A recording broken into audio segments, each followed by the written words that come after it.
Hello everyone, I am Sudipta Ghosh.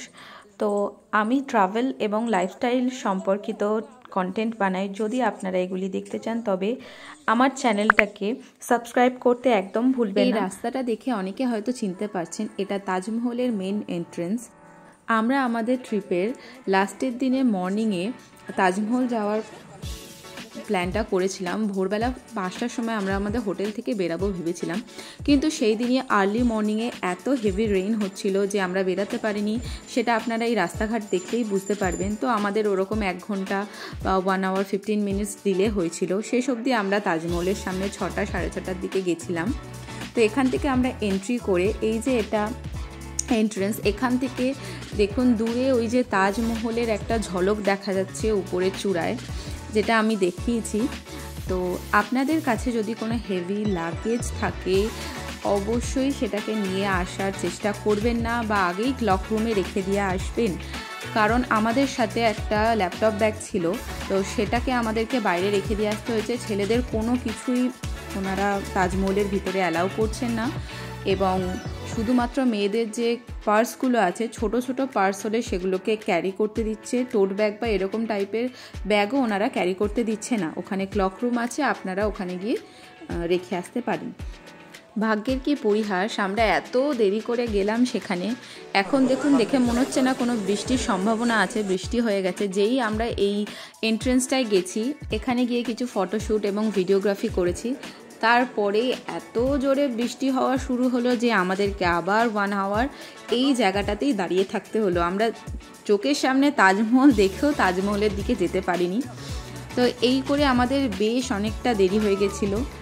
কিন্তু বর্ষার দিনে তাজমহল দেখার একটা আলাদাই অনুভূতি ছিল। আমরা হয়তো ফটোতে যেগুলো দেখি কি যে সানকিস্ট তাজমহল, পুরো একদম দুপুরবেলা তাজমহল, সকালবেলা তাজমহল, কিন্তু আমরা কখনোই বৃষ্টিমুখর তাজমহল দেখি না। সেইটা একটা আলাদাই অনুভূতি, দেখে অনেক সুন্দর লেগেছে আমার।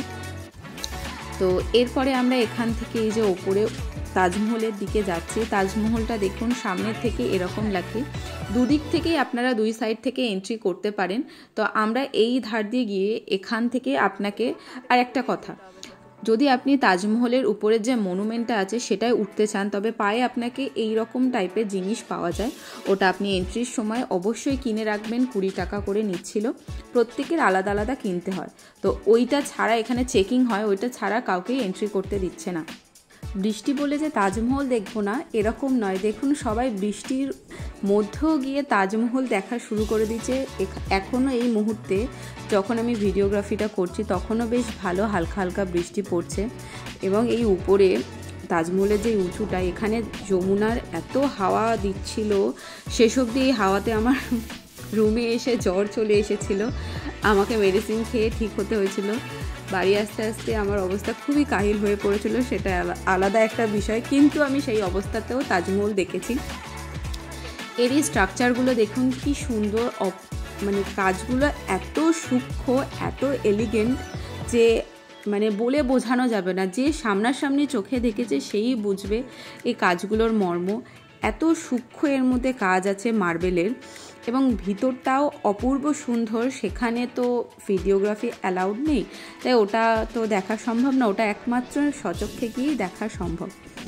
এবার বলি তাজমহলের টিকিট কীরকম প্রাইস। তো আপনারা যদি এই মসোলিয়ামটা সহ তাজের বাইরের যে আউটার পার্কটা আছে সেটা দেখেন, তবে আপনাদের 250 দিতে হবে। যদি আপনারা শুধু পার্কটা দেখেন তাহলে 50 রুপিসেই হয়ে যাবে। যদি আপনারা বিদেশি হন তাহলে আপনাদের টাকাটা অনেকটা বেশিই লাগবে। যদি আমার এই তাজমহল সংক্রান্ত ভিডিওটি আপনাদের ভালো লাগে তবে অবশ্যই লাইক, শেয়ার, সাবস্ক্রাইব করে আমার পাশে থাকবেন। এরপর একে একে আগ্রা সংক্রান্ত আরও ভিডিওগুলি আসতে চলেছে। ততদিন আপনারা ভালো থাকবেন।